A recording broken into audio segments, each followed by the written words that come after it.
જૂનાગઢ શહેરમાં મહાનગરપાલિકાના commissioner doctor Omprakash સાહેબે તાજેતરમાં જ જૂનાગઢ શહેરમાં એક ઓચિંતી દબાણ હટાવવાની ઝુંબેશ તાત્કાલિક હાથ ધરી હતી। ત્યારે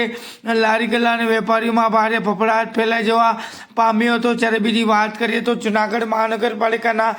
કમિશનર શ્રી ઓમપ્રકાશ સાહેબે તાત્કાલિક તેઓના દબાણ શાખાના અધિકારીઓને સાથે રાખી પોલીસ સ્ટાફને સાથે રાખીને જૂનાગઢ શહેરમાં ટ્રાફિક સમસ્યા હળવી કરવા અને જૂનાગઢ શહેરના રોડ રસ્તા પહોળા કરવા અને જૂનાગઢનો વિકાસ કેમ સુંદરમય બને તે અંગે જૂનાગઢમાં દબાવ હટાવવાની ઝુંબેશ હાથ ધરી હતી। જ્યારે આ દબાણ હટાવવાની ઝુંબેશમાં જૂનાગઢ શહેરના અનેક વિસ્તારોમાં તેમજ જૂનાગઢ શહેરના રોડ રસ્તા પહોળા કરવા માટે થઈને જૂનાગઢ શહેરમાં ટ્રાફિકના રોડ રસ્તામાં લારી ગલ્લાવાળાઓ તેમજ નીચે બેઠેલા પાથરણાઓ તેમજ વેપારીઓએ પોતાના દુકાનના ઓટલાઓ બહાર કાઢ્યા। જે ભાગમાં ઓટલાઓ બહાર કાઢ્યા હતા તે કઢાવી નાખ્યા હતા, જેને લઈને જૂનાગઢ શહેરના વિવિધ વિસ્તારોમાં દબાણની કામગીરી હાથ ધરતા લારી ગલ્લાઓ, પાન ગલ્લાઓ તેમજ વેપારીઓમાં ભારે ફફડાટ ફેલાઈ જવા પામ્યો હતો। પરંતુ જૂનાગઢ શહેરની વાત કરીએ તો આઝાદ ચોકથી પંચાયત સુધીના દબાણ હટાવવાની કામગીરી જે છે મહાનગરપાલિકા દ્વારા કરવામાં કેમ નથી આવતી તેવા પણ અનેક સવાલો ઉઠવા પામ્યા છે। કારણ કે જો વેપારીના ઓટલા હટાવવામાં આવતા હોય તો જૂનાગઢ શહેરના પોસ્ટ ઓફિસ રોડની વચ્ચોવચ્ચ લારી ગલ્લાઓ પણ રોડ ઉપર ઊભા હોય છે, તેમને કેમ નથી હટાવવામાં આવતા તે પણ એક અનેક સવાલો ઉઠવા પામ્યા હતા। જ્યારે જૂનાગઢ શહેરના માંગનાથ રોડમાં જ્યારે દબાણ હટાવવાની કામગીરી હાથ ધરી ત્યારે વેપારીના ઓટલાઓ પણ તોડી નાખ્યા હતા અને વેપારીના આ ઓટલાઓ તોડવામાં આવ્યા હતા। જ્યારે વેપારીએ આ ઓટલા તોડવામાં આવ્યા છે તેમની વેપારીએ પોતાની વ્યથા મીડિયા સમક્ષ સાથે પ્રતિક્રિયા આપતા જણાવવામાં આવ્યું હતું કે આ માંગનાથ રોડના જે ઓટલાની કડો તોડવામાં આવી છે તે વરસાદી પાણી જ્યારે દુકાનોમાં ઘરે ત્યારે લાખો રૂપિયાના નુકસાનો પણ થાય છે। ત્યારે આ ઓટલા બાબતે કમિશનર સાહેબે કોઈ પણ બાંધછોડ નહોતી તે કરી ત્યારે આજે માંગનાથ રોડના વેપારીએ પોતાની વ્યથા મીડિયા સમક્ષ ઠાલવી હતી અને વધુમાં માહિતી આપતા જણાવવામાં આવ્યું હતું કે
થવું છે મળ્યું તો કરું રજા ઉપર છે અત્યારે આવી ગયો રેડી જોઈ લે પછી ના ઝાડા જ બંધ નતો થતા અમે એને કામ લાગીએ છીએ ભલે તું કામ ન લાગે અમને ટીવીમાં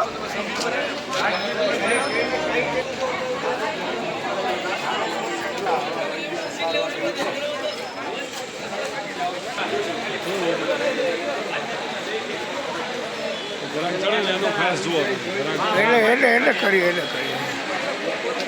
આપણે પોઝિટિવ આપણું હલાવવું હોય મારી દુકાન લઈ લેજે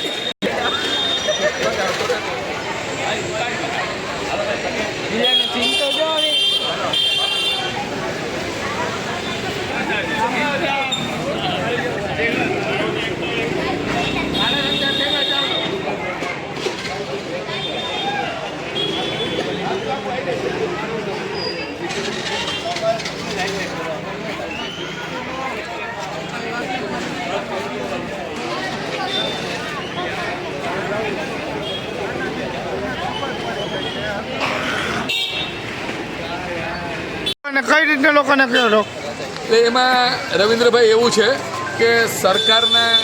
જે કાંઈ કાયદાની અમલવારીમાં અમે સંપૂર્ણપણે સમર્થન આપવા માગીએ છીએ ભાઈ કાયદાની પરિભાષામાં જે આવતું હોય એ પ્રમાણે અમે કરીએ અને આપ જોઈ શકો છો 85%થી 90% વેપારીઓ એમના ઓટલા તોડી નાખ્યા છે પણ સાહેબ ચેમ્બરની અંદર બેસીએ અને અમે મળવા પણ ગયા હતા પણ સાહેબ કોઈ વાત સાંભળવા તૈયાર નથી અમે એટલું કીધેલું છે આપ જોવો તમે ખાલી અહીંયાથી આ ભાગને હટાવતો હોય રેકોર્ડમાં રહે હવે અહીંયાથી કડ નીકળે ને તો આ પગથિયું કાઢે કે કડ તો નીચે પાર્કિંગના સીધું એપાર્ટમેન્ટના અને પાણી ઢગલા મળે વરસાદની પાણી એવું સેમ ટુ સેમ આવી 17 માર્કેટમાં આ જ રીતની પોઝિશન છે આપ જોઈ શકો છો કે જેવી કડ કાઢે ને તો કડમાંથી જે ભૂતકાળમાં 33% ભાગમાં નીચેના ભાગમાં 17 બિલ્ડિંગમાં પાણી ચોમાસામાં ભરાણું હતું કોર્પોરેશનના પ્રયાસથી જ એ પાણીને બહાર નીકળ્યું હવે પોઝિશન એવી થશે કડું તોડવાનું પણ કીધું કે મારે એક પણ પોઈન્ટ બહાર નહીં જોયો ભલે અડધો ફૂટ પોણો ફૂટ સાહેબ નવાબના વખતમાં ઓટલા આપેલા છે ઓટલાનું કાયદેસરનો દસ્તાવેજ છે ઓટલાની માહિતી આપેલી છે નગરપાલિકા વખતમાં ઓટલાની ફી લેવા બધી ઓટલાની પોચ છે છતાં મહાનગરપાલિકા બની ગઈ કે એ પ્રમાણે આપણે કરવા તૈયાર છે પણ એ જે કડ નીકળે છે એ કડમાંથી પાણી માર્કેટોમાં જશે વરસાદનું પાણી કોઈની જગ્યા રોકશે નહીં પાણી અંદર જશે જ અને ત્યારે એ જ ધારાસભ્યશ્રીને સંસદશ્રી માથે ઉભારીને કામ કરાવશે આજે ધારાસભ્યશ્રીને પણ અમે આપના માધ્યમથી વિનંતી કરીએ છીએ કે ભાઈ આ કડને રહેવા દો એક અડધો ફૂટ સાહેબ કામ રહેવા દો અડધો ફૂટ માટે થઈને આગ્રહ ખોટો દુરાગ્રહ રાખે છે કંઈક થોડુંક સુકાવાય લીલું પડશે દરેક વેપારીઓની આખી માર્કેટનું પાણીની અંદર ગ્રસ્ત થશે અમે કાયદાને સંપૂર્ણ માન આપવા માંગીએ છીએ પણ જે જગ્યાએ પ્રેક્ટિકલ બનવાનું હોય તો જો કાયદા પ્રમાણે ચાલીએ ને તો હિન્દુસ્તાનની સડક ઉપર ચાલી શકાય એવી કોઈ પરિસ્થિતિ નથી કાયદાથી દરેક વસ્તુનો દંડ છે બરાબર સ્કૂટર ઉપર ચાલો તો સ્કૂટરનું ઇન્ડિકેટર બે જોવા પડે કે ઇન્ડિકેટર ચાલુ છે કે બ્રેક જોવા પડે ચાલુ છે કે બે નહીં જો એક બ્રેક પણ બંધ હોય તો ટ્રાફિક પોલીસ દંડ કરી શકે છે તો કાયદાની પરિભાષાની અંદર ખરેખર સંપૂર્ણપણે કોઈ પણ વ્યક્તિ રહી શકે એમ નથી પ્રેક્ટિકલ રીતે બનવું હોય તો રહી શકાય એમ છે તો અમે આપના માધ્યમથી વિનંતી કરીએ છીએ કે ભાઈ પ્રેક્ટિકલ બની અને આ વેપારીઓને દુકાનોને માર્કેટની મોલની અંદર પાણી ન જાય આ બધી બિલ્ડિંગો કોર્પોરેશનના વખતની બનેલી છે હવે કે કોર્પોરેશન અંડરગ્રાઉન્ડમાં દુકાનો ન હોવી જોઈએ તો એ દુકાનોની મંજૂરી આ બાજુની સાઈડ અને પાછળની સાઈડની જે બિલ્ડિંગો છે એ બિલ્ડિંગો કદાચ નગરપાલિકાના વખતની 10 બિલ્ડિંગ છે એ પછી 17 બિલ્ડિંગો તો કોર્પોરેશન બન્યા પછી હમણાંની તાજેતરની છે હવે કેણે મંજૂરી આપીને શું આપીને અંડરગ્રાઉન્ડની મંજૂરી કેવી રીતે આપી એ અમારે જોવાની જરૂર નથી બરાબર સાહેબ કે અંડરગ્રાઉન્ડમાં દુકાનો હોવી જ ન જોઈએ પણ નથી હોવી જોઈએ પણ જે તે વખતે જેણે મંજૂરી આપી દસ્તાવેજ કેવી રીતે થયા બરાબર હવે એ વસ્તુને પણ ગુણ થઈએ પણ પ્રેક્ટિકલી બનો અને આ જેટલી માર્કેટ આ બાજુ પણ જોઈ શકો છો રવિન્દ્રભાઈ આ બાજુ જુઓ હવે આ બાજુથી જો આ ભાઈનો પગ છે ને ત્યાંથી પડ પડે ત્યાં વરસાદનું પાણી જશે એટલે પાણી સીધું દુકાનમાં જાય નીચેની દુકાનમાં જાય નીચેની દુકાનમાં જાય તો પાયામાં જાય તો પાણી પાયો નબળો પડે કારણ કે સાહેબ એમ કે મારે ચોખ્ખું જોઈએ હવે ચોખ્ખું કેવી રીતે કરી દેવું સાહેબ હા 100% ચોખ્ખું કરવા જઈએ વાળ કપાવીને તો લટ રાખે પાછળથી શીખા બરાબર છે કે ભાઈ ટપો કરાવે બાપુજી ગુજરી ગયા પણ ટપો કરાવી અમારા બાપુજી વેપાર ધંધાના ગુજરી ગયા અમે ટપો કરાવીએ અમે ના નથી કાયદાને માન આપીએ છીએ તમે સંપૂર્ણપણે માન આપવા માંગીએ પણ માન આપ્યા પછી થોડુંક પ્રેક્ટિકલ બને એવી આપના માધ્યમથી વિનંતી કરી છે જય હિન્દ ભારત માતા કી જય